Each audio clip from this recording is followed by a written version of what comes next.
നമ്മുടെ കുന്നംകുളം കാണിപ്പോയവര് നല്ല ക്രീം ഒലിക്കണ അൽഫാം പീസ് തിന്നാൻ പോയ കഥയായിട്ടത്. ഇതൊന്ന് കേട്ടോ കേക്ക് എന്താണ്ടായിന്നറിയാം. ഫുഡ് അടിക്കാനായിട്ട് ഈ റെസ്റ്റോറന്റിലേക്ക് ആയിട്ട് പോയെ വീച്ചി ഞങ്ങളെ വരവേറ്റത് ഈ ഗഡിയാട്ടാ. മൂപ്പരുടെ ബിഹേവിയറും സർവീസും ഒക്കെ കാണണം മോനെ ടോപ്പ്. വേറെ എവിടുന്നും എനിക്ക് ഇങ്ങനത്തെ ഒരു എക്സ്പീരിയൻസ് കിട്ടിയിട്ടില്ല കേട്ടോ.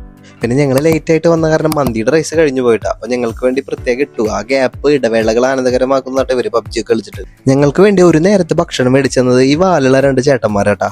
ഇവർക്ക് പ്രത്യേകം നന്ദിയുണ്ടേ. ഇവനോടൊക്കെ ഒന്നാ പറയാനുള്ളൂ, അണ്ണ മുക്കണ്ടിട്ട് ആന മുക്കിയ വാല് വരില്ല. അത് ഫസ്റ്റ് സ്റ്റാർട്ടറായിട്ട് ഇവര് സൂപ്പ് പറഞ്ഞു. ഞാനാണെങ്കിൽ സൂപ്പിനെതിരും. കുടിച്ചോരൊക്കെ വമ്പൻ അഭിപ്രായം. ഇത് കുപ്പി, പക്ഷെ ഇത് പൊട്ടിക്കാൻ പാടില്ല. അങ്ങനെ കാത്തിരിപ്പിന് വിമാനം ഇട്ടുകൊണ്ട് സാധനം വന്നു. ഈ ക്യാമറയുടെ സൈഡിൽ നിന്ന് അടുക്കിലേക്ക് വരണാണ് കുന്നംകുളം ചിക്കൻ.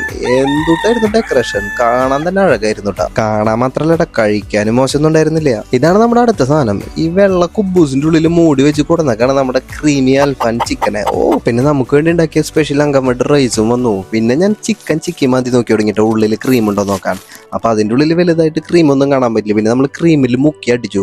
അപ്പൊ ഇത് കഴിഞ്ഞപ്പോ എന്റെ കൈ നേരെ കുന്നംകുളം ചിക്കന്റെ മേത്ത് വീണു. പേര് മാത്രം കുന്നംകുളം ചിക്കൻ എന്നുള്ളൂ. സാധനം ഒറിജിനൽ ചിക്കൻ തന്നെയാണ്. അങ്ങനെ ഞങ്ങൾ റൈസും വടിച്ച് തുടച്ചെടുത്തപ്പോഴാണ് ഞങ്ങൾക്ക് ഒരു ഐഡിയ വന്നത്. ഈ ക്രീമി ചിക്കനുള്ള ബെസ്റ്റ് കോമ്പിനേഷൻ ഒന്നെങ്കിൽ പൊറോട്ട, അല്ലെങ്കിൽ ബട്ടർ നാൻ, അല്ലെങ്കിൽ ബട്ടൂർ, അങ്ങനത്തെ സാധനങ്ങളാട്ടാ.